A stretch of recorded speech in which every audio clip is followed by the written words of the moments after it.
കൂട്ടുകാരെ, എന്തൊക്കെയുണ്ട് വിശേഷങ്ങൾ? എല്ലാവരും സുഖമായിട്ടിരിക്കുന്നു എന്ന് വിചാരിക്കുന്നു. മാലയോഗം എനിക്ക് കഴിയുന്ന പോലെ ഞാൻ ഇട്ട് തരാം കേട്ടോ.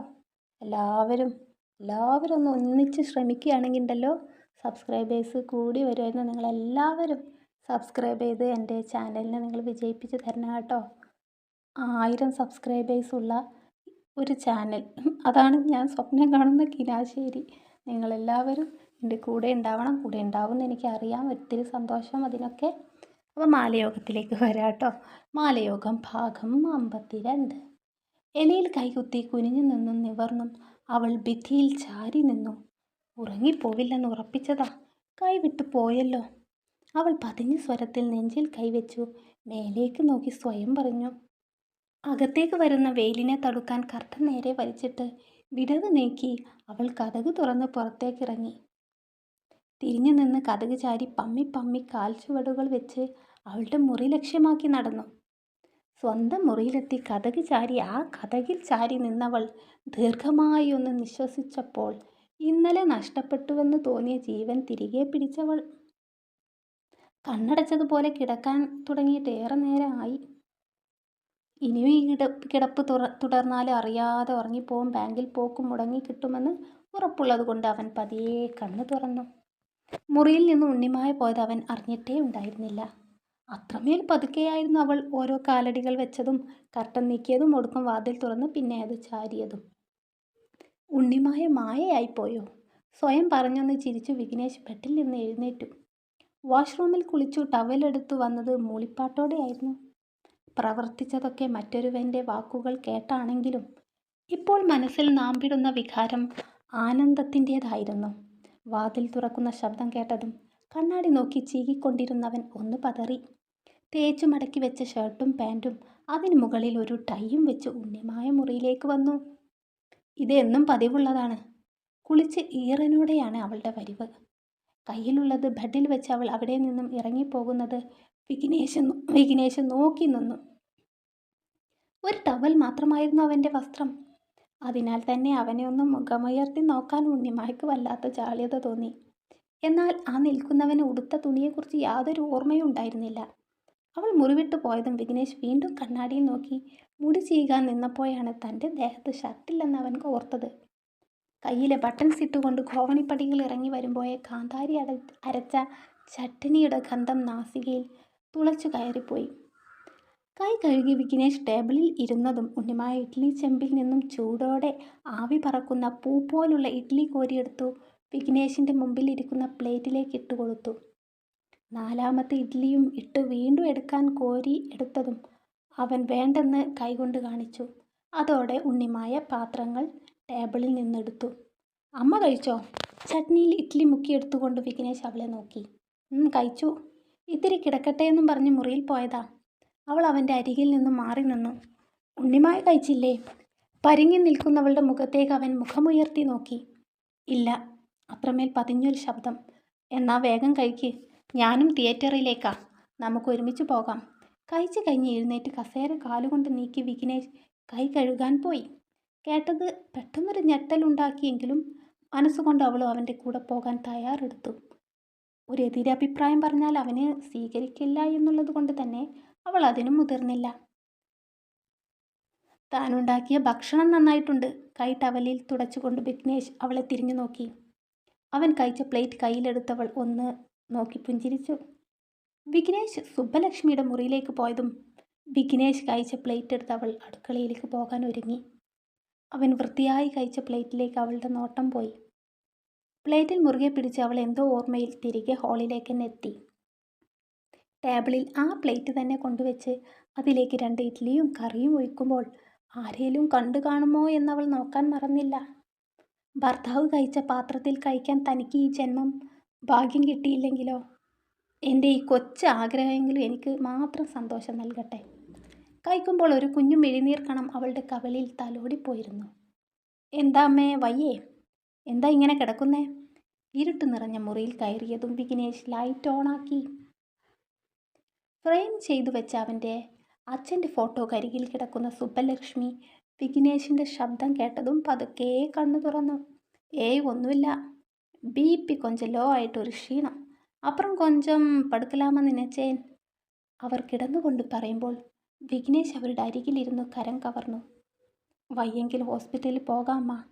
വിഘ്നേഷ് ആകുലതയോടെ അവരെ തഴുകി. അത്രക്കൊന്നുമില്ല. സുബ്ബലക്ഷ്മി പരിഭവത്തോടെ മുഖം തിരിച്ചിരുന്നു. അമ്മ എന്തിനാ വയ്യാത്ത കാലും വെച്ച് പുലർച്ചക്കൊക്കെ എഴുന്നേറ്റ് പൂജാമുറിയിൽ പോയിരിക്കുന്നേ? നേരം വെളുത്തിട്ടും പ്രാർത്ഥിക്കാമല്ലോ. വിഘ്നേഷ് പറഞ്ഞത് ഇഷ്ടപ്പെടാതെ അവനെ രൂക്ഷമായി നോക്കിക്കൊണ്ട് എഴുന്നേറ്റിരുന്നു. തലയിണയിൽ പിടി ഒന്ന് വിടാൻ പോകുന്നത് കണ്ട് വിഘ്നേഷ് ഒന്ന് തൊട്ടപ്പോഴേ അവർ അവൻ്റെ കൈ തട്ടി മാറ്റി. നിങ്ങളുടെ അച്ഛനുള്ള കാലം തൊട്ടേ ഉള്ള ശീലമാണ് പുലർച്ചയ്ക്ക് എഴുന്നേറ്റുള്ള ഈ പ്രാർത്ഥന. അതിനാൽ അമ്മക്ക് സൂക്കേട് വന്ന് മരിക്കുകയാണെങ്കിൽ അങ്ങോട്ട് മരിക്കട്ടെ.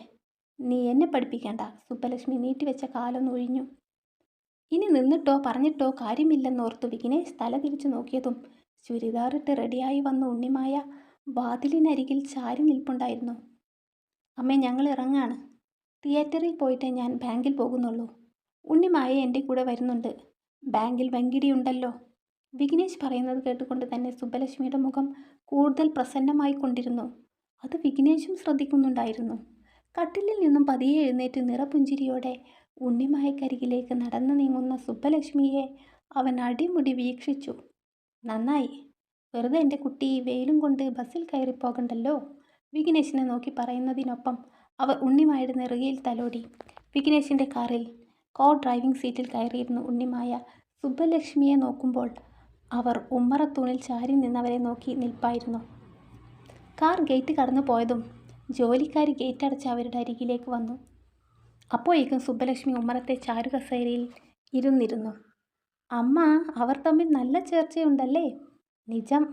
സാരി തലപ്പ് കൊണ്ട് മുഖവും കൈയും തുടച്ചുകൊണ്ട് ജോലിക്കാരി ചോദിച്ചപ്പോൾ സുബ്ബലക്ഷ്മിയുടെ മുഖം സംതൃപ്തിയാൽ തിളങ്ങി. മേഘന കിണറ്റിൻകരിയിൽ പോയി വെള്ളം കോരിയെടുത്തു. ആ കലം ഒക്കത്ത് വെച്ച് പോകുമ്പോഴാണ് മുല്ലവള്ളിപ്പടർപ്പിൽ ഒന്ന് തൊട്ടു തഴുകി പിന്നാമ്പുറത്തെ ചെറുതോടിനു കുറുകെ ഇട്ട പാലത്തിൽ ചവിട്ടി വരുന്ന കവിതയെ കണ്ടത്. ഇത്ര കാലത്ത് നീ ഇതെവിടെയാ പോയത്? മേഘന കയ്യിലെ കലം താഴെ മുറ്റത്ത് വെച്ചു. ഉണ്ണിമായുടെ വീട് വാടകയ്ക്ക് താമസിക്കാൻ ചോദിച്ചുകൊണ്ട് ഒരു കൂട്ടര് വന്നിട്ടുണ്ടെന്നും പറഞ്ഞ് പട്ടായിലെ ദേവേട്ടൻ വന്ന് വിളിച്ചപ്പോൾ ഞാൻ ചാവിയും കൊണ്ട് അങ്ങോട്ട് ചെന്നു. വീടൊക്കെ തുറന്ന് കാണിച്ചു കൊടുത്തു.